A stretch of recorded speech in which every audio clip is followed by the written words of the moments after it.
नमस्कार दोस्तों, आपका आरएमएस गॉड फॉर्म में स्वागत है। दोस्तों, आज तक मेरी आवाज़ ही सुनी होगी, आज पहली बार आप मेरा फेस भी देखा होगा। आज मैं पहली बार लाइव आया हूँ यूट्यूब पर, इसलिए क्योंकि मेरा यूट्यूब चैनल बहुत ज़्यादा लोगों ने डिसलाइक किया, तो मुझे लाइव आना पड़ा। मैं तो वैसे चाह नहीं रहा था जल्दी लाइव आना, क्योंकि मैं सोच रहा था थोड़ा सब्सक्राइबर अच्छे हो जाएं, लाइक 10-15 हज़ार, तब मैं लाइव आऊँ, बट आना पड़ा। तो कोई नहीं, ये तो पार्ट ऑफ लाइफ है।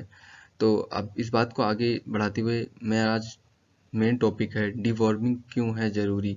हाँ दोस्तों, बकरी पालन में डिवॉर्मिंग क्यों है ज़रूरी, इस टॉपिक पे बात करेंगे। जैसे आप एक बकरी को इस चित्र में देख रहे होंगे, अब ये बकरी है। अब अगर कोई बकरी घास खाएगी तो वो मेगनी करेगी ही। मान लो यहाँ से मेगनी से स्टार्ट करते हैं, फर्स्ट मेगनी।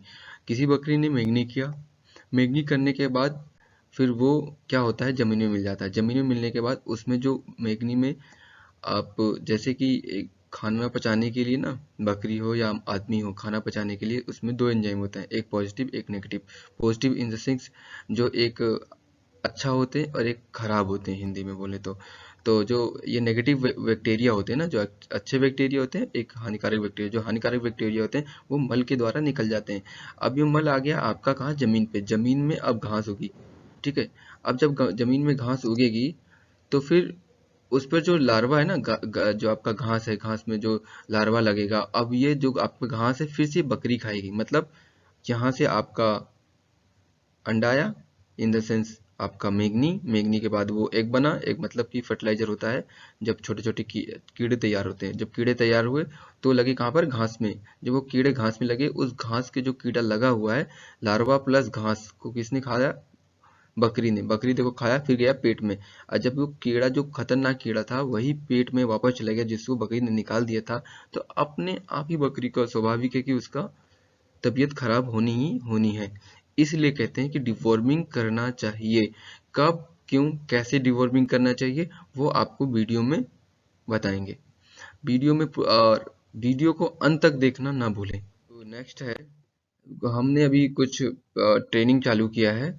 तो ये ट्रेनिंग का जो फीस है 999 है। इसमें आपको सर्टिफिकेट, बुक और आपको ऑनलाइन सपोर्ट मिलेगा टेलीग्राम पर। आप जो चाहते हैं, जैसा भी चाहते हैं, आप वैसे ही क्वेश्चन पूछ सकते हैं, आपको रिप्लाई मिलेगा। तो दोस्तों, आज का टॉपिक हमारा, तो आपको यहाँ पे डिवॉर्म करवाना बहुत ज़रूरी होता है हर एक 3 मंथ के इंटरवल पे। और वो आपको टाइमिंग पता कैसे चलेगा, है ना। जनरली क्या होता है कि आपका गोट एनीमिक है कि नहीं है, वो आप लोग पता कर सकते हैं, ठीक है। जैसे सपोज कीजिए यहाँ पे आप जो आय का जो आँख का म्यूकस मेम्ब्रेन होता है ना, देखिए बिल्कुल व्हाइट दिख रहा है। मतलब क्या है, इसमें खून ही नहीं, ब्लड बहुत कम हो गया है, ठीक है। आपको यहाँ पे इमीडिएट डिवॉर्मिंग करने का जरूरत है। मतलब टोटली रिलेशन है, एनीमिया का टोटली रिलेशन है वार्म ब्लड से, ठीक है। ये यदि आप इसको डिवॉर्मिंग नहीं करवाते हैं तो ये गोट जो है डेथ भी हो सकता है। आप यहाँ पे देखिए डेंजरस लेवल पे है, इस टाइप से आपका यहाँ पे दिख रहा है, डेंजरस लेवल पे है। ये इसको भी अर्जेंट आपको डिवॉर्मिंग करवाना है। जो थर्ड पिक्चर देख रहे हैं ना, ये बॉर्डर लाइन पे है, ठीक है। इसमें आपको डिवॉर्मिंग करवाने का जरूरत है ना। मैं भी यहाँ पे लिखा हुआ है, ठीक है। यदि इस टाइप का है, आप देख रहे हैं ना, जो लेफ्ट से सेकंड नंबर पे, यदि इस टाइप का है मतलब एक्सेप्टेबल है, ठीक है। अभी आपको डिवॉर्मिंग करने का जरूरत नहीं है, ठीक है। और जो फर्स्ट वाला है, इसमें भी आप देखिए बिल्कुल रेडिश दिख रहा है। मतलब यदि फर्स्ट और सेकंड पिक्चर जो दिख रहा है आपको लेफ्ट से, मतलब इसमें उसको डिवॉर्मिंग करने का जरूरत नहीं है। लेकिन जो राइट से जो ये जो तीनों पिक्चर है, इसमें आपको डिवॉर्मिंग करने का जरूरत है, ओके। तो थोड़ा बहुत हम लोग वार्म के बारे में पता जान लेते हैं, ठीक है। जनरली पैरासाइट्स होते क्या हैं, तो आप देख रहे हैं ये जो है ना, जनरली बॉडी के जितने भी वर्म है, ठीक है, वो जनरली स्मॉल इंटेस्टाइन में रहते हैं, कुछ कुछ लार्ज इंटेस्टाइन में रहते हैं, और कुछ कुछ उसका रूमेन और रेटिकुलम में भी रहते हैं, ठीक है। तो जनरली क्या है, ये जो अंदर के कीड़े हैं, वर्म है, वो क्या है, एक तरह का वहाँ पे चोर है जो बैठा हुआ है, ठीक है। जनरली आप जो भी खिलाते हैं ना, वो खाना तो वो खा ही लेता है, साथ में चूंकि वहाँ पे लॉज्ड है, वो इंटेस्टाइन में लॉज्ड है, तो वहाँ इंटेस्टाइन में बहुत तरह का डैमेज करवाता है, और खून जो है, ब्लड है चुसता है, ठीक है। तो ये आपका वहाँ पे पैरासाइट्स होते हैं, ठीक है। चाय बनाए कांगे जनरली हम लोग देखते हैं ना, पैरासाइट्स जो है 2 तरह के पैरासाइट्स होते हैं, है ना। एक होता है इंटरनल, एक होता है एक्सटर्नल। इंटरनल उसको बोलते हैं जो कि पेट के अंदर है, ठीक है, बॉडी के अंदर है, जैसे स्मॉल इंटेस्टाइन में है, चाहे लार्ज इंटेस्टाइन में है, चाहे रूमेन में है, ठीक है। और एक्सटर्नल पैरासाइट उसको बोलते हैं जो कि बाहर चमड़ी के ऊपर है, ठीक है, जैसे चमोकन वगैरह चिपका हुआ रहता है, ढील वगैरह चिपका रहता है, वो एक्सटर्नल पैरासाइट हो जाता है, ठीक है। अब ये जो एक्टो पैरासाइट है, जो एक्सटर्नल पैरासाइट है ना, वो भी बहुत ज्यादा लॉसेस करवाता है, ठीक है। हम लोग इसको इग्नोर करते हैं, लेकिन इसको इग्नोर नहीं करना चाहिए। जनरली क्या होता है, जो एक्टो पैरासाइट चिपके रहते हैं वो वहाँ के करते रहता है, एनिमल धीरे धीरे कमजोर हो जाती है। अब खाना तो अच्छा खिला रहा है, लेकिन उसका बॉडी वेट जो है ना अचीव नहीं कर पाते, बॉडी वेट बढ़ता नहीं है उसका, ठीक है। ये प्रॉब्लम आपको वहाँ पे आता है तो आप लोड की वजह से। तो जनरली जो हम लोग बात करते हैं ना अंदर के कीड़े का, ठीक है, इंटरनल वार्म्स का बात करते हैं, तो आप जानते होंगे 3 टाइप के कीड़े होते हैं, ठीक है। पहला जैसे जिसको बोलते हैं हम लोग गोल कृमि होता है, ठीक है। दूसरा जो है जिसको कि बोलते हैं हम लोग फीता कृमि, है ना। कभी कभी आप देखते हो कोई गोट जो है बाथरूम कर रही है तो बड़ा बड़ा फीता टाइप का आपका टैप वार्म आता है, फीता कृमि आता है, ठीक है। और जो तीसरा है जो कि मोस्ट डेंजरस है, वो आपका फ्लूक्स जिसको बोलते हैं, ठीक है। वो फ्लूक्स यदि बॉडी में आ गया तो एनिमल का डेथ जनरली जो है ना 80% में एनिमल का डेथ ही हो जाता है, ठीक है। क्या कि आप खुद देखिए ना, जैसे लीवर फ्लू का वहाँ पे प्रॉब्लम हो गया तो उसका टोटली लीवर को डैमेज कर देता है। जब एनिमल का लीवर ही डैमेज हो गया तो उस एनिमल का सर्वाइवल बहुत मुश्किल होता है, ठीक है। इसके अलावा कुछ कुछ प्रोटोजोअल इन्फेक्शन भी होते हैं, जैसे कॉक्सीडिया है, जियार्डिया है।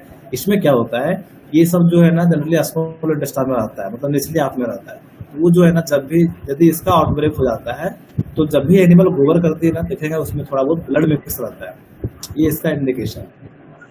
यदि ब्लड मिक्स होकर आ रहा है गोबर, इट मीन्स वहाँ पे कॉक्सीडिया का प्रॉब्लम है, ठीक है। तो वहाँ पे डिवॉर्मिंग करने का जरूरत है। ये आप देख रहे हैं ना जनरली जो गोल कृमि का पिक्चर है, इसी टाइप का गोल कृमि जो है उसके हाथ से निकलता है। यहाँ पे लेफ्ट साइड में आप देख रहे होंगे ना 20,000 स्पीसीज है गोल कृमि का, ठीक है। इतने टाइप के स्पीसीज एनिमल्स में मिलते हैं, ठीक है। यहाँ पे आप देख रहे होंगे ये जो लिवर फ्लूक्स का फोटो है, ठीक है, एकदम पत्ता टाइप का ही रहता है। जो प्लांट का लीफ होता है ना उसी टाइप का ये वहाँ पे लीवर के सरफेस पे चिपका हुआ रहता है और ग्रेजुअली लीवर को डैमेज करते रहता है। और जब लीवर डैमेज हो जाएगा तो एनिमल खाना पीना एकदम कम कर देगी, एनिमल पूरा एनेमिक हो जाएगी, उसका ग्रोथ नहीं हो पाएगा और लास्टली एनिमल का डेथ हो जाता है। कभी कभी आप लोग देखते होंगे कि जो बकरी है ना उसके गले के नीचे इस टाइप से सूजन हो जाता है, ठीक है, इस टाइप का सूजन हो गया। उसके अलावा कभी कभी क्या होता है एकदम पूरा ब्लैक कलर का बदबूदार डस्ट करता है, ठीक है। डायरिया करेगी, बाथरूम करेगी तो बहुत ज्यादा स्मेल आएगा, ठीक है। इसके अलावा क्या है, वो चारा खाती तो है, आप उसको दाना देते हैं, हरा चारा देते हैं, खाती तो है, लेकिन बॉडी वेट उसका नहीं बढ़ता है, ठीक है। तो इस केस में क्या है, आपको डिवॉर्मिंग करने की जरूरत है। तो इस केस में जो डिवॉर्मिंग देना होता है आपको वो निजान से करवाना होता है, ओके। पवन जी अपना माइक ऑफ कर लीजिए, अमोल जी अपना माइक ऑफ कर लीजिए। मतलब यदि आप ये देख रहे हैं कि बकरी का गला के नीचे सूजन हो गया है और पूरा आप देख रहे हैं ना पीछे जो है ना पूरा पतला गोबर कर रही है, बदबूदार गोबर कर रही है, पूरा बॉडी में लगा हुआ है, इट मीन्स उसको आपको कीड़े की दवा देना है। और कौन सा दवा देना है, तो आपको निजान देना है, ठीक है। कितना देना है, तो बड़ी बकरी को 10 ml देना होता है, बच्चे को 5 ml पूरा पिलाना होता है, ठीक है। ये आपको याद रखना होता है। इसको देने से बेनिफिट क्या होता है, निजान देने से बेनिफिट क्या होता है कि आप एक दवा पिलाइए, इससे आपका 2 टाइप का कीड़ा वहां पे सफाया हो जाता है। पहला गोल कृमि भी मर जा रहा है, दूसरा जो फ्लूक्स है वो भी मर जा रहा है, ठीक है। इसी कारण से इसको हम लोग बोलते हैं कि एक तीर से 2 निशाना आप इसको लगा सकते हैं, ओके। ये आपका निजान हो गया। फिर कभी कभी आपको देखने को मिलता होगा कि बकरियां जो है ना बहुत कमजोर हो जाती है, ठीक है, पर कमजोरी फील होता है उसको, ठीक है। उसके शरीर में खून का कमी हो जाता है, जब उसका मिल्किंग करते हैं तो दूध में कमी हो जाता है, ठीक है। इसके अलावा जो गाभिन भेड़ है ना चाहे बकरी है, उसमें पूरा एकदम कमजोरी टाइप का लगता है, ठीक है। उठे बैठी है तो बैठी रहती है, उठी है तो फिर वो तुरंत बढ़ जाती है, ठीक है। मतलब टोटली वीकनेस टाइप का सिम्टम उसमें दिखता है, ठीक है। इट मींस इसमें भी आपको कीड़े की दवा देना होता है, ठीक है। इसके लिए भी क्या है आपका नीलवर्म, ठीक है, नीलवर्म आपको देना होता है। जनरली क्या है ये पाउडर फॉर्म में होता है। जो बड़ी बकरी है उसको 2 ग्राम देना होता है और बच्चे है उसको 1 ग्राम देना होता है। उस देने का मेथड क्या है कि 2 ग्राम को मोटा मोटे आप 5 से 10 ml पानी में घोल लीजिए और पूरा पिला दीजिए, ठीक है। ये आपका नीलवर्म हो गया। इसके अलावा क्या होता है, फिर कभी कभी देखते होंगे ना कि भेड़ में चाहे बकरी में तेजी से दस्त होता है, मतलब प्रेशर के साथ वो दस्त करती है, गोबर करती है।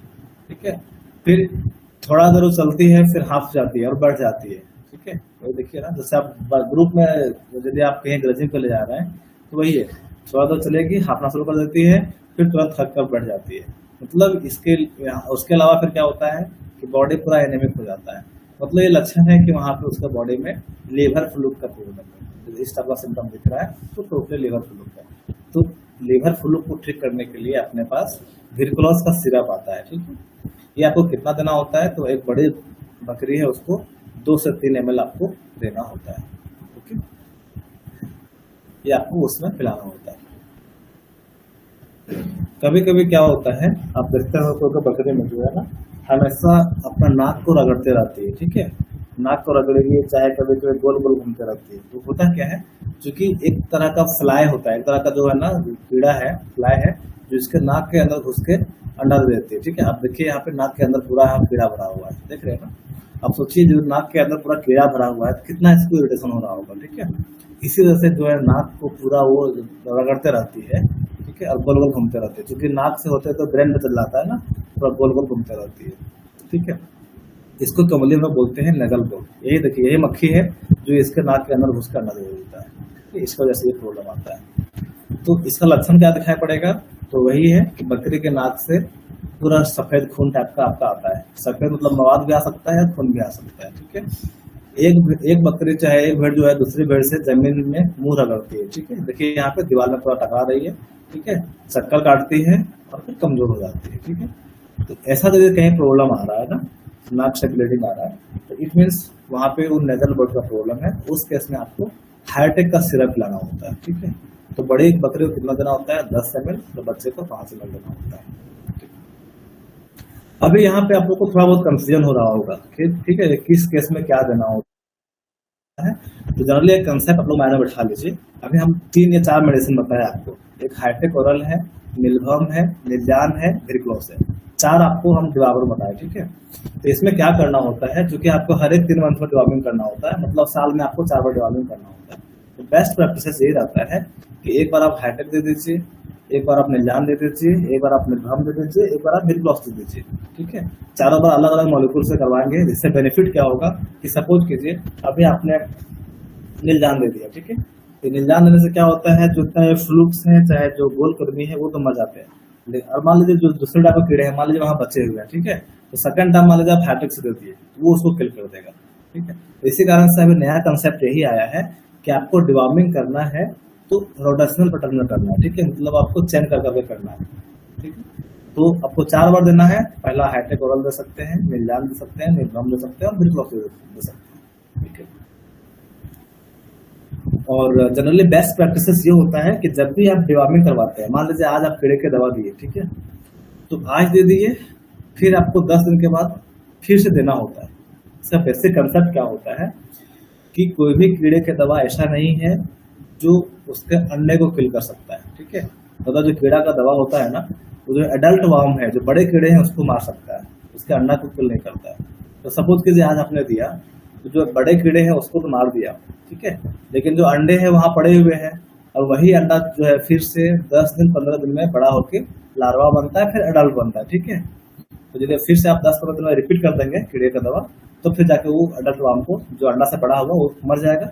इट मीन इसको हम लोग बोल सकते हैं कंप्लीट डिवार्मिंग हो गया, मतलब पेट में अब कीड़ा नहीं बचा है। ठीक है, तो एक नॉर्मल प्रैक्टिस है कि जब भी आपको डिवार्मिंग करना है तो आपको आज दे दीजिए, फिर तुरंत 10 से 12 दिन के बाद फिर से आपको रिपीट करना होता है। ये बेस्ट प्रैक्टिस है। दोस्तों, वीडियो देखने के लिए बहुत बहुत धन्यवाद। अगर आप अंत तक बने हों तो चैनल को लाइक और सब्सक्राइब करना ना भूलें। धन्यवाद।